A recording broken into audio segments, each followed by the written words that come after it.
Hello everyone, my name is Jessica Reist and I will be summarizing my policy brief on the topic of intimate partner violence in BC. More specifically, I will be speaking to intimate partner homicides in BC and how these statistics can be reduced and how our current services can collaborate more effectively to achieve this reduction. First, the problem definition. What is intimate partner violence? The former title used to describe this phenomenon was domestic violence. However, we are seeing a switch in the dialogue to intimate partner violence.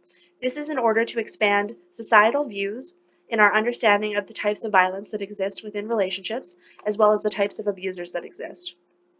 The World Health Organization defined intimate partner violence as acts of physical violence, such as slapping or choking, or sexual violence, defined as any sexual act being forced upon the victim or the forcing of the victim to perform a sexual act on the abuser, so either physical or sexual violence perpetrated by a current or former partner.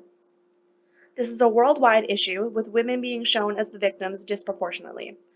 The World Health Organization estimated that 1 in 3 women throughout the world will experience physical and/or sexual violence by an intimate partner in their lifetime. There is a general societal agreement that intimate partner violence is unacceptable behavior, as this phenomenon is killing women and children disproportionately. Statistics Canada has even recognized intimate partner violence as a public health issue to further signify the severity of this crime.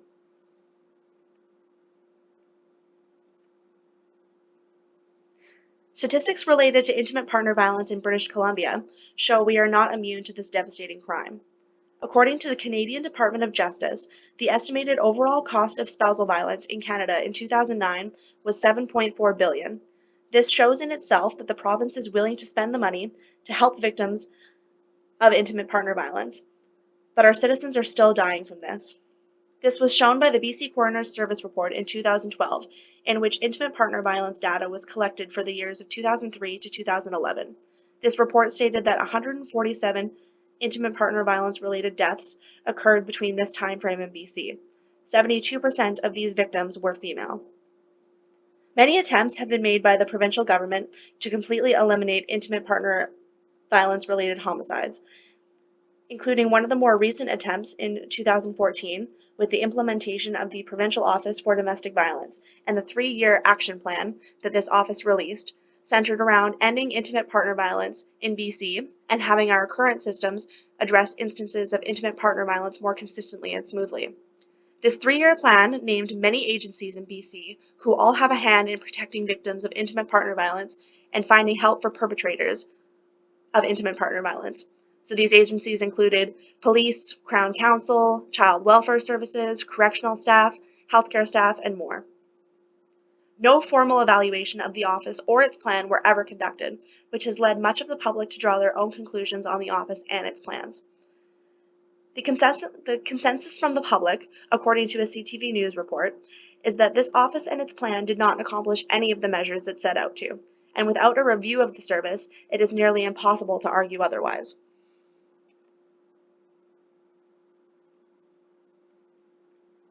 I have devised 3 alternative policy recommendations, with the goals of each being a reduction or complete elimination of intimate partner violence-related homicides and better collaboration between existing services. So the first alternative policy recommendation is the only proactive recommendation aimed at stopping the violence before it occurs. The Victorian state government in Australia have created a respectful relationships curriculum for school-age children to promote loving relationships and alternative solutions to anger and frustration than violence. This curriculum is completely accessible online.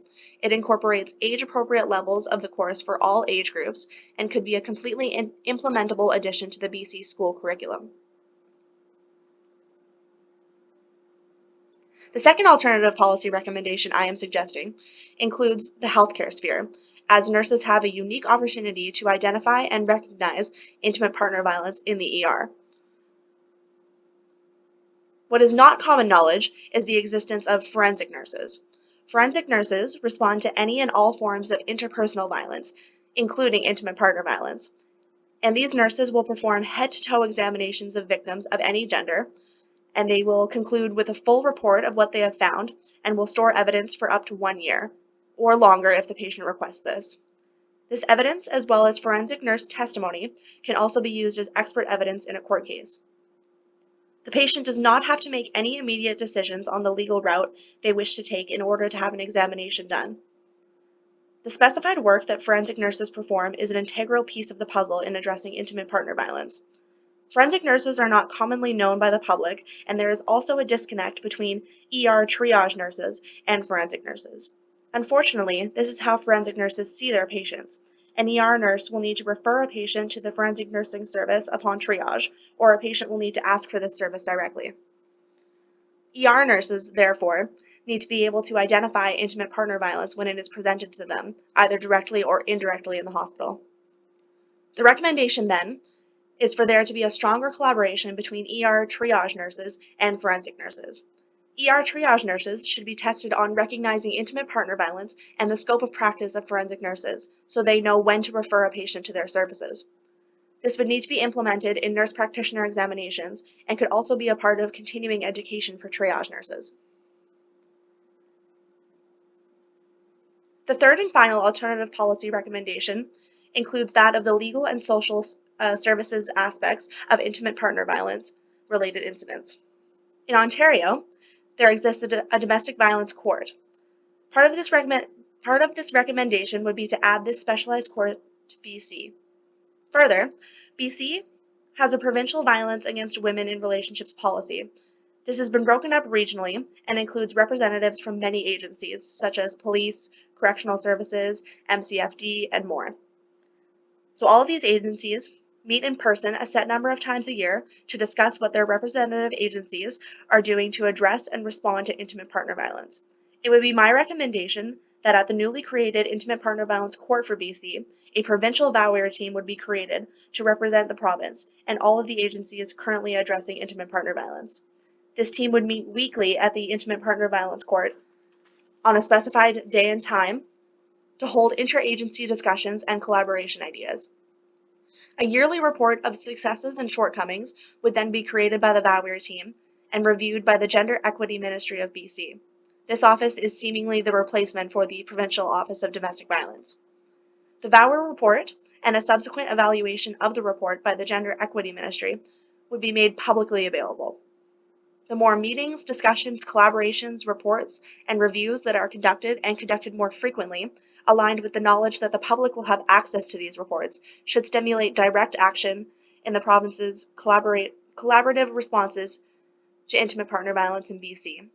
The VAWIR team should be expanded from its traditional membership to include a BC educational representative from the grade school system, healthcare representatives in the form of a triage nurse representative instead of just forensic nurses, and a coroner's service representative should be present to discuss intimate partner violence-related homicides.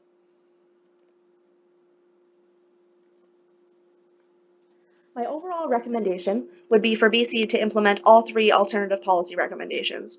Intimate partner violence is a multifaceted issue that requires multiple approaches, as well as better collaboration and a better understanding of shared goals by the many services that are currently in place to address and respond to intimate partner violence. The province is responsible for the governing of our own education and healthcare systems. As such, the policy alternatives that relate to adding respectful relationships curriculum to schools and the more consistent and direct training of BC nurses related to intimate partner violence can be more easily implemented. The Intimate Partner Violence Related Court for BC, as well as the provincial VAWIR team, would be a project that would take many years to come to full fruition. However, with the backing of the Gender Equity Ministry, this is also a policy recommendation that can be implemented. To conclude, intimate partner violence is generally a reactive issue in which it must first occur in order to be addressed. What is attainable by the province is eliminating intimate partner violence-related homicides by identifying and responding to intimate partner violence before this leads to the death of a victim. BC currently has many services fully operational in addressing intimate partner violence. Where the issues lie with these services is in that they are not working together on the same goal. The education system, the healthcare system, and the criminal justice system owe it to the people they serve to work more connectedly together. Overall, this should be the push by the Gender Equity Ministry for direct action related to intimate partner violence. Thank you for listening, and I have attached my references here. Thank you very much.